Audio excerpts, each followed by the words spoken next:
నమస్కారం NSTV news కి స్వాగతం. నా పేరు సంధ్య. ముందుగా వార్తల్లోని ముఖ్యాంశాలు. నిజామాబాద్ జిల్లా బోధాన్ పట్టణం టీటీడీ కళ్యాణ మండపంలో ACP Srinivas, town CI Venkat Narayana, rural CI Vijaya Babu సంయుక్తంగా శ్రీరామనవమి పురస్కరించుకుని శాంతి కమిటీ సమావేశంలో నిర్వహించారు. ఏప్రిల్ 6న జరగబోయే రాముని కళ్యాణాన్ని భక్తులు భక్తి శ్రద్ధలతో జరుపుకోవాలని, ఎలాంటి అవాంఛనీయ సంఘటనలు చోటు చేసుకోకుండా ప్రజలు చూడాలని మరియు సన్నాయి చప్పుళ్లు తప్ప డీజేలు పెట్టరాదని ఏసీపీ శ్రీనివాస్ సూచించారు. బోధాన్ పట్టణంలో శ్రీరామనవమి ఘనంగా జరుపుకోవాలని, ఆకతాయిలు ఎవరైనా అవాంఛనీయ సంఘటనలకు పాల్పడితే పోలీసు దృష్టికి తీసుకురావాలని సిఐ వెంకట్ నారాయణ కోరారు. మనం అట్లాంటి ఆలోచన రాకుండా చేయాలి. ఆ విధంగా మనం ప్రశాంతంగా జరుపుకోవాలి. ప్రతి ఒక్క ఏ ఫెస్టివల్ అయినా కానీ ప్రశాంతంగా జరుపుకునే విధంగా మీ అందరూ మాకు కోఆపరేషన్ చేయాలి. ఓకే, ప్రోగ్రామ్ ఎన్నింటికి స్టార్ట్ అవుతుందంటే అన్నింటికి స్టార్ట్ అయ్యే విధంగా చేసుకొని క్లోజింగ్ కూడా అదే విధంగా చేసుకోవాలి. మనం ఇప్పుడు లేట్గా స్టార్ట్ చేసి ఇంకా లేట్ అవర్స్ చేసుకుంటే అది కాదు. ఒక పద్ధతి ప్రకారం ఒక టైంకు స్టార్ట్ చేసుకొని దాన్ని క్లోజింగ్ చేసుకునేటట్టు చూసుకోవాలి. అదేవిధంగా ఆఫీసర్లు చెప్పినట్టు డీజేలు అట్లాంటివి ఏం పెట్టకుండా పద్ధతి ప్రకారం సన్నాయి మేడం పెట్టుకొని మన శ్రీరామనవమి కృష్ణలో ఎక్కువ ప్రకారం సన్నాయి మేడం ఏం చేస్తారు ఎక్కువ. ఆ విధంగా పెట్టుకొని మంచిగా పీస్ఫుల్గా ఎక్కడ ఏ రూట్లో పోయినా కానీ ఎక్కడ పోయినా కానీ మంచిగా దాన్ని ఆ కృష్ణ అనేది ప్రశాంతంగా కంప్లీట్ చేసుకునే విధంగా మీరందరూ కూడా మాకు సహకరిస్తారని చెప్పి కోరుకుంటున్నాం. వెళ్ళిపోయింది. దానివల్ల ఏమైతుందంటే ఈ బోధన పట్టణంలో అభివృద్ధి అనేది కొంచెం కుంటుపడుతుంది. ఎట్లా అంటే కొత్తగా ఒక షాపింగ్ మాల్ పెట్టడానికి ముందు రాదు, కొత్తగా ఒక కంపెనీ చిన్న కంపెనీలు పెట్టడానికి ముందు రాదు. రిసోర్సెస్ ఉన్నాయి మన దగ్గర, అట్లా అది అక్కడ కమ్యూనల్ అవుతుంది. అది దానివల్ల ఏంటంటే అభివృద్ధి అనేది వెనుకబడిపోతుంది. సో మనం ఏం చేయాలంటే ఆ భావనని తొలగించడానికి మన వంతు సాయం చేయాలి. సో మన పండుగను మనము పీస్ఫుల్గా చేసుకోవాలి. దానికి 100% మేము సహకరిస్తాం ఖచ్చితంగా.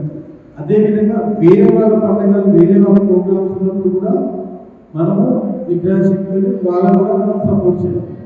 దానివల్ల ఏమవుతుందంటే మన ఊరు బాగుపడుతుంది, మన పిల్లల మైండ్లోకి అట్లాంటిది వెళ్ళిపోతుంది, వాళ్ళ ఫ్యూచర్ బాగుపడుతుంది. వాళ్ళు బాగుపడితే దేశం అభివృద్ధి చెందుతుంది. సో అందరూ కూడా పెద్ద బ్రాడ్ మైండ్ ఉండాలి. ఒకరు తెలిసి తెలియక ఏదైనా మిస్టేక్ చేసినా మనం ఇగ్నోరెన్స్తో ముందుకెళ్ళాలి. సో ఆయనకు మెచ్యూరిటీ లేదు, ఆయనకు ఆలోచన పరిజ్ఞానం లేదు, మనకు ఉంది కాబట్టి ఆయన ఆలోచనని మార్చే విధంగా మన మంచితనంతో ఆయనను మార్చే విధంగా పెట్టాలి. సో ఇక ముందు కూడా ఎన్ని రోజులు కూడా సహకరించుకున్నారు. ఇక ముందు కూడా ఇదే విధంగా మన పండుగల్ని సహకరిస్తూ వేరే మతం పెద్దల్ని కూడా సహకరించుకుంటూ అట్లా తోడ్పాటు చేయాలని చెప్పి అందరికీ ఆశిస్తున్నాము. మేము మంచిగా మంచి భక్తి శ్రద్ధలతో భజనలతో కీర్తనలతో దేవుని సేవిస్తూ ఈ కార్యక్రమం చేసుకున్నాము.